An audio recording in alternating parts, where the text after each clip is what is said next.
제8장.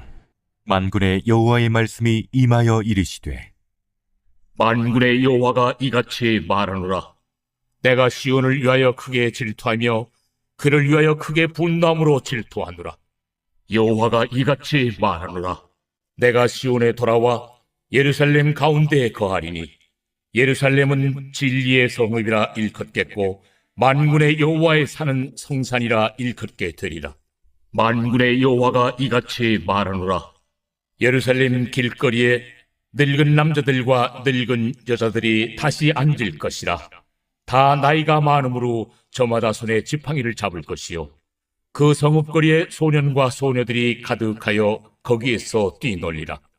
만군의 여호와가 이같이 말하노라. 이 일이 그날에 남은 백성의 눈에는 기이하려니와 내 눈에야 어찌 기이하겠느냐. 만군의 여호와의 말입니다. 만군의 여호와가 이같이 말하노라. 보라, 내가 내 백성을 해가 뜨는 땅과 해가 지는 땅에서부터 구원하여 내고 인도하여다가 예루살렘 가운데에 거주하게 하리니 그들은 내 백성이 되고 나는 진리와 공의로 그들의 하나님이 되리라. 만군의 여호와가 이같이 말하노라. 만군의 여호와의 집 곧 성전을 건축하려고 그 지대를 쌓던 날에 있었던 선지자들의 입의 말을 이날에 듣는 너희는 손을 견고히 할지어다. 이날 전에는 사람도 삭슬 얻지 못하였고 짐승도 삭슬 받지 못하였으며 사람이 원수로 말미암아 평안히 출입하지 못하였으니 내가 모든 사람을 서로 치게 하였느니라. 만군의 여호와의 말씀이니라. 이제는 내가 이 남은 백성을 대하기를 옛날과 같이 아니할 것인즉 곧 평강의 씨앗을 얻을 것이라. 포도나무가 열매를 맺으며 땅이 산물을 내며 하늘은 이슬을 내리니 내가 이 남은 백성으로 이 모든 것을 누리게 하리라.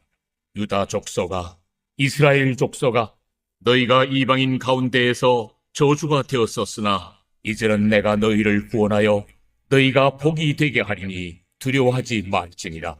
손을 견고히 할지니라. 만군의 여호와가 이같이 말하노라. 너희 조상들이 나를 경노하게 하였을 때에 내가 그들에게 재앙을 내리기로 뜻하고 뉘우치지 아니하였으나 이제 내가 다시 예루살렘과 유다 족속에게 은혜를 베풀기로 뜻하였나니 너희는 두려워하지 말지니라. 너희가 행할 일은 이러하니라. 너희는 이웃과 더불어 진리를 말하며 너희 성문에서 진실하고 화평한 재판을 베풀고 마음에 서로 해하기를 도모하지 말며 거짓 맹세를 좋아하지 말라. 이 모든 일은 내가 미워하는 것이니라. 여호와의 말입니다. 오늘 본문은 어두운 현실에서 혼란스러워하고 있는 유다 백성을 향한 하나님의 회복과 소망의 약속을 전하고 있습니다. 이스라엘을 향한 하나님의 질투는 감정적인 분노가 아니라 언약적인 사랑에서 비롯된 거룩한 열정이죠. 그렇다면 오늘 우리는 실패하고 넘어지는 우리의 믿음의 현실에서 어떻게 회복하시는 하나님을 기대할 수 있습니까? 우선 우리는 하나님이 우리를 위해서 질투하시는 분이다라는 사실을 알아야 합니다. 하나님의 질투는 언약 백성을 향한 사랑의 표현입니다. 2절에서 말하는 질투는 세상의 우상이나 대적들이 하나님의 백성을 괴롭힌다라는 것을 참지 못하시는 하나님의 뜨거운 사랑이죠. 하나님은 당신의 백성이 이방에게 핍박당할 때 질투하십니다. 이는 단순한 분노가 아니라 언약의 사랑에서 비롯된 정당한 반응이죠. 질투하시는 하나님은 이방 민족의 압제로 고통당하는 그의 백성을 구원하십니다. 언약을 기억하시고 여전히 연약한 유다 백성을 향해서 회복을 선포하십니다. 오늘 사는 우리도 구약의 유다 백성과 같은 처지죠. 세상은 하나님의 언약 백성인 성도를 멸시하고 핍박합니다. 하지만 하나님은 질투하시는 그 사랑으로 성도를 고난에서 구원하십니다. 그리고 성도와 함께 하시며 회복을 약속하십니다. 믿음 때문에 고통의 시간을 보내고 있다면 우리를 사랑으로 바라보시는 하나님을 의지할 수 있기를 바랍니다. 둘째로 우리는 성도의 삶이 하나님의 임재를 통해서 회복된다는 사실을 기억해야 합니다. 하나님의 임재로 예루살렘은 진리의 성읍으로 변화가 됩니다. 성경의 진리는 단순한 철학적 개념이 아니라 하나님의 백성의 진실한 언약 관계를 의미하는 것이죠. 황폐했던 예루살렘이 진리의 성읍이 된 것은 하나님과 백성 사이의 진실한 관계가 회복되었다라는 의미입니다.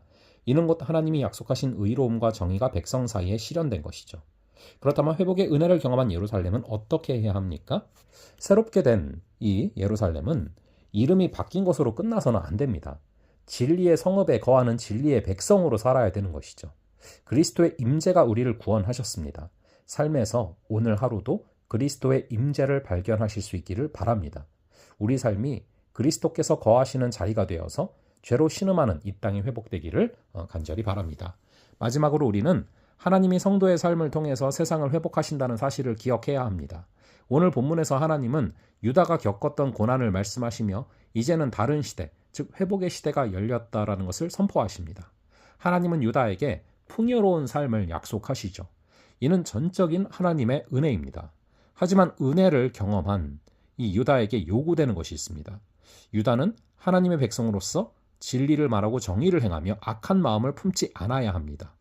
이와 같은 삶은 세상을 향한 제사장의 나라로 세워진 유다에게 맡겨진 사명이었습니다. 진노의 자녀였던 우리가 그리스도의 사랑으로 화평케 하는 자녀가 되었습니다. 하나님은 화평의 자녀가 된 우리를 세상을 향한 제사장으로 세우시죠. 신분의 변화는 삶의 변화로 이어져야 합니다. 하나님의 자녀이자 제사장으로 세상에 그리스도의 복음을 전하는 우리가 되기를 바랍니다. 먼저 은혜 받은 자로 절망 가운데 신음하는 영혼들을 그리스도의 사랑으로 품는 성도가 될 수 있기를 바랍니다. 용서하고 사랑하며 섬기며 보살필 때 하나님께서 치유하시는 은혜의 역사가 이루어지게 될 줄로 믿습니다. 우리는 하나님의 회복의 약속 안에서 순종해야 합니다. 세상은 우리를 조롱하고 멸시할지라도 약속의 성취자로 오신 그리스도께서 이미 승리하셨습니다. 우리는 마지막 날에 맞이할 승리의 면류관을 기대하며 믿음의 길을 걸어가고 있습니다. 그러므로 오늘 하루 있을 상황들을 통하여서 낙심하지 마시고 그 믿음 위에 굳게 서시기 바랍니다.